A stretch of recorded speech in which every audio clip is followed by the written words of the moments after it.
Yeah, so, like I said, the beer niche is just what I'm passionate about, and I tell creators just when I'm coaching them when somebody wants to start a YouTube channel or they're asking, "How can I grow my YouTube channel?"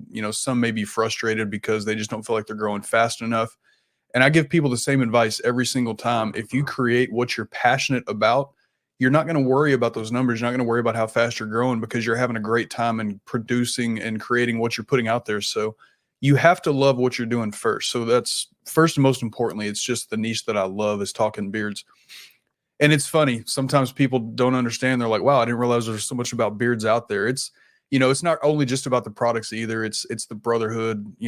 Bearded guys are, we're just like I said, a brotherhood. Camaraderie is great. So it's just what I love to be involved with. As far as the brand deals that come along with that, man, we can talk so much about that. I'm sort of different in the niche that I'm in because I'm dealing mostly with small batch beard companies that may not have the marketing budgets and some may not even really have an understanding. I want to say respectfully, not really an understanding yet of marketing and how this all works. So I don't reach out to those guys directly a lot, and I think we're going to talk about that kind of stuff. Mhm. But for bigger companies, I will, and we're going to get into all that also. But yeah, the niche is important. You have to know your audience.